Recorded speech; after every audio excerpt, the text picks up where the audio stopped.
राम राम। मैंने कभी किसी का बुरा नहीं किया, कोई पाप कर्म नहीं किया, कभी किसी का हक नहीं बारा, कभी किसी के बारे में बुरा नहीं सोचा, लेकिन मेरे साथ अक्सर बुरा होता है और मेरा कोई काम बन ही नहीं पाता। जिंदगी में इतनी उलझने हैं, रिश्ते इतने उलझे हुए हैं, जिंदगी इतनी उलझी हुई है, आर्थिक हालात खराब हैं। तो ऐसा मेरे साथ क्यों? अगर मैं अपने कर्मों के प्रति पीछे दृष्टि दौड़ाऊं तो मैंने कोई पाप कर्म नहीं किया। ये सवाल मेरा नहीं, अक्सर उन लोगों का होता है जो बुरे समय से या बुरे ग्रहों के प्रभाव से गुजर रहे होते हैं। तो उनको सवाल का जवाब रटा रटाया एक ही मिलता है। वो क्या है कि भैया सब कर्मों का खेल है, ठीक है ना। जो कर्म किए हैं वो भुगतने ही पड़ेंगे। तो इंसान सोचता है यार मैंने कौन से बुरे कर्म कर दिए, मैंने तो नजर दौड़ाई सारी, बाल अवस्था में था, माता पिता के साथ रहा, पढ़ाई करता रहा, मैंने क्या बुरा कर दिया। तो नजर दौड़ा के देखते हैं तो कुछ भी ऐसा नहीं किया जिसकी वजह से हमें इतनी इतनी भयंकर सजाएं मिले। लेकिन फिर मन सोचने को मजबूर हो जाता है मेरे साथ ऐसा क्यों। तो ये प्रश्न आज मैं आपके सामने कोशिश करूंगा कि सदा के लिए खत्म हो जाए और आप इसको एक तर्क के सहारे बात को समझ सकें। छोटा सा एग्जाम्पल दूंगा, ऐसी आशा करता हूं कि शायद आप समझ पाए, मेरा ये प्रयास सफल हो पाए।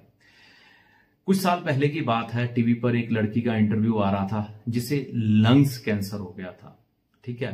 तो उसने बताया मैंने कभी सिगरेट नहीं पी, मैंने कभी शराब नहीं पी, मैंने कोई कभी बुरा काम नहीं किया, भगवान को मैं मानती हूँ, डरती हूँ, हर काम बड़े सोच समझ के करती हूँ, लेकिन मुझे भगवान ने ऐसी बीमारी क्यों दे दी। तो सवाल उसका बिल्कुल सही था कि अच्छे भले इंसान के साथ उसने कुछ बुरा ना किया हो, उसके साथ ऐसी दर्दनाक घटनाएं क्यों घट जाती हैं। देखिए हमारा जीवन दो तरह का होता है, एक हम सामाजिक जीवन जीते हैं, एक हम पारिवारिक जीवन जीते हैं। तो हम पहले सामाजिक जीवन की बात करेंगे। उस लड़की के साथ अगर लंग्स कैंसर हुआ तो पहले वो लड़की रहने वाली कहां की थी? दिल्ली की। दिल्ली का वातावरण आप सब जानते हैं कि पूरी तरह से प्रदूषण से भरा हुआ है। वैसे तो कई मेट्रो सिटीज का जो वातावरण है पोल्यूशन से भरा होता है, लेकिन दिल्ली का कुछ ज्यादा है, क्योंकि वहां पर ऐसे हालात बन जाते हैं जब खेतों में पराली जलाई जाती है तो एक धुंध का कोहरा छा जाता है, धुआं छा जाता है, जिससे कि हमें सांस लेने तक में दिक्कत होती है। तो अब जो उसको वातावरण पोल्यूशन का मिला, क्या उस लड़की ने तैयार किया था? नहीं, वह तैयार किया था उसके दुनियावी साथियों ने, जो कि उसके समकालीन है, यानी कि जो उसके साथ जीवन जी रहे हैं। अब उम्र का कोई ताल्लुक नहीं है इसमें, उससे उम्र छोटी है या बड़ी, लेकिन हम जो समाज को एक ढांचा दे रहे हैं वह किस तरह का दे रहे हैं। अच्छा ढांचा देंगे, साफ वायु देंगे तो सेहत बढ़िया रहेगी, ठीक है। लेकिन अगर हम पोल्यूटेड वातावरण दे रहे हैं तो इसमें उस लड़की का कोई कसूर नहीं है, हम सामाजिक लोगों का कसूर है। इसमें मैं भी शामिल हूं, आप भी शामिल हैं और भी कोई व्यक्ति वो शामिल है, क्योंकि हम उसमें कहीं ना कहीं जिम्मेवार हैं। चाहे वो मोटर गाड़ी हो, चाहे वो पराली जलाएं, चाहे वो कूड़ा फैलाएं, जिस तरह से मर्जी हम वातावरण को गंदा करके हवा को गंदा कर रहे हैं, तो उसका नतीजा हमारे साथ के लोग और हमारी आने वाली जनरेशन भुगत रही है, जिसमें उनका कोई कसूर नहीं है। फैक्ट्रियां लगाई हमारे बुजुर्गों ने, गाड़ियां बनाई कंपनियों ने, लेकिन उसका जो धुआं निकला वह सामाजिक स्तर पर निकला, एक जने के लिए नहीं निकला। तो ये जो पोल्यूशन का वातावरण बना ये सबके लिए बना और उसमें हमारा सबका थोड़ा थोड़ा हिस्सा है, ठीक है। और हमारे पूर्वजों का भी है, जिन्होंने ये बेस हमें दिए, मतलब कि उन्नति की एक राह में हमें क्या कुछ मिला, क्या कुछ पाया, क्या कुछ खोया, और उसमें हम कसूरवार है कि नहीं, ये प्रश्न पीछे छूट जाते हैं। हम अपनी जनरेशन को देते क्या है, बात यहां पर टिकती है। तो उस लड़की को उसके दुनियावी साथियों ने पोल्यूशन से भरा वातावरण दिया। उस लड़की के साथ ऐसा नहीं, घर घर में बीमारियां भरी पड़ी हैं। उसका वजह कहीं ना कहीं आप माने वायु का ना शुद्ध होना, वातावरण का ना शुद्ध होना मुख्य वजह है। खान पान की चीजें तक अशुद्ध है। तो ये कर कोई रहा है, भर कोई रहा है। इसी सिद्धांत पर ये तो सामाजिक स्तर पर बात की कि पोल्यूशन या वातावरण गंदा किसी ने किया और उसकी सजा किसी ने भुगती। ठीक है, ऐसा नहीं है कि प्रदूषण करने वालों के साथ बुरा नहीं होता, उनके साथ भी होगा। कर्म का सिद्धांत कभी फेल नहीं होता, भगवान श्री कृष्ण कहते हैं। ठीक है, तो ये हुआ सामाजिक स्तर। पारिवारिक स्तर पर भी जब हम अच्छे या बुरे काम करते हैं, उसका खामियाजा हमारे आने वाली जनरेशन भुगतती है। अगर उस लड़की को वातावरण साफ मिला होता, क्या उसे कैंसर होता? लंग्स, क्योंकि जो वो फेफड़ों से सांस ले रही थी, उसकी हो सकता है इम्यूनिटी वीक हो, कुछ भी हो, किसी तरह से भी कोई वजह बने हो, लेकिन उसको एक ढांचा तो दिया गया ना, वो संसारिक लोगों के द्वारा दिया गया। यानी कि कहीं ना कहीं कसूरवार उसके पीछे उसके जो दुनियावी बुजुर्ग लोग या पहली जनरेशन के लोग या समकालीन लोग थे, वह जिम्मेवार थे। इसी तरह हमारे माता पिता, दादा दादी, पूर्वजों के द्वारा जो पाप कर्म किए जाते हैं ना, उसका हिस्सा हमें मिलता है। अच्छे किए अच्छा हिस्सा मिलता है, बुरे किए बुरा हिस्सा मिलता है, जैसा कि ये वातावरण के संदर्भ में हुआ।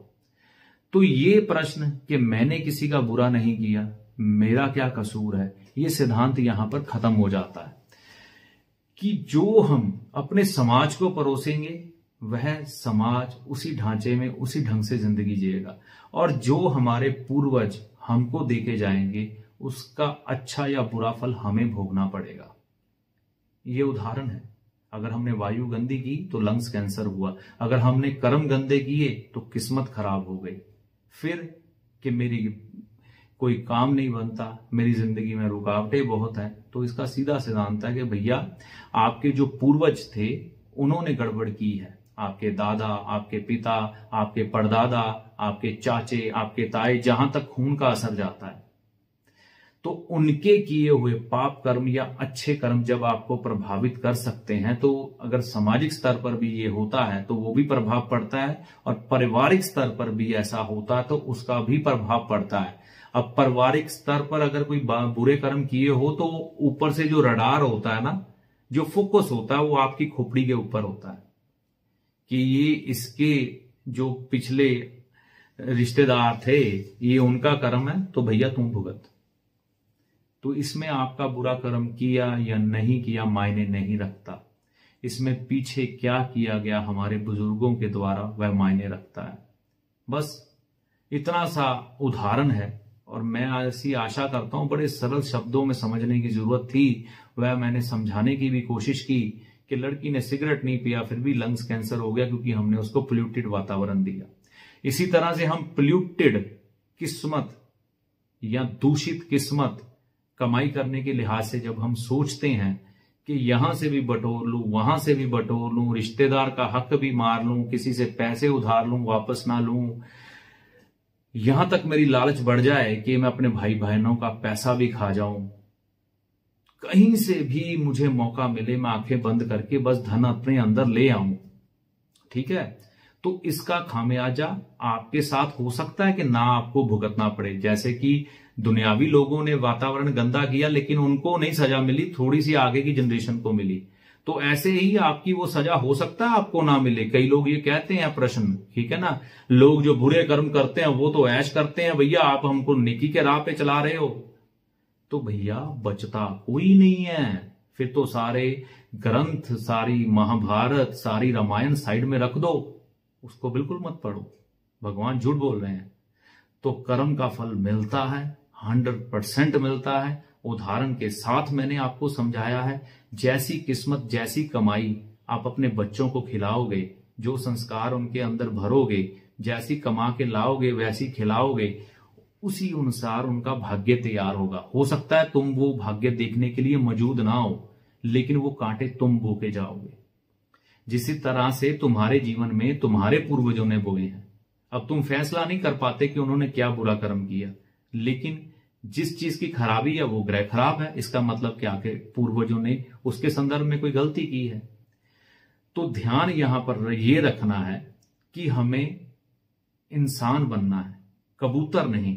कबूतर क्या करता है, जब उसका बिल्ली हमला करती है ना, वो अपनी आंखें बंद कर लेता है कि मेरे को तो बिल्ली दिखाई नहीं दे रही, ठीक है ना, तो बिल्ली आती पंजा मार के उसको खा जाती है, समझ गए।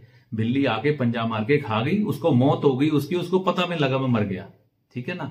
तो ऐसा ही हम बुरा कर्म करने के अनुसार करते हैं, आंखें बंद कर लेते हैं, हमें तो कुछ नजर ही नहीं आ रहा, ठीक है। लेकिन बिल्ली आएगी, बिल्ली आएगी तुम्हें नहीं तो तुम्हारी औलाद को मारेगी। या तो कबूतर बन के आंखें बंद कर लो या जाग जाओ। जैसी कमाई खाओगे खिलाओगे वैसे ही आपकी किस्मत का हाल बनेगा।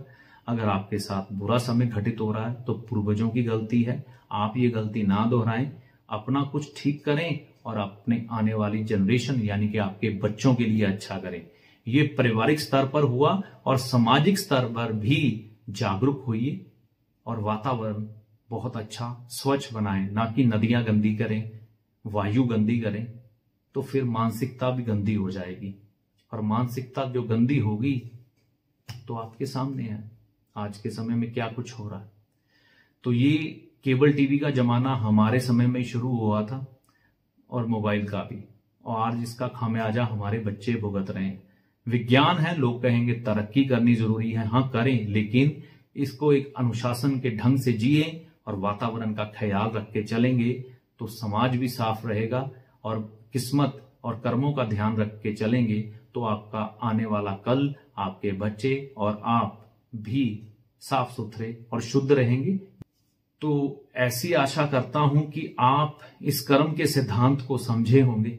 जैसा हम समाज वाले हमारे लिए कुछ गंदा करते हैं तो हम उसका खामियाजा भुगतते हैं, करे कोई भरे कोई।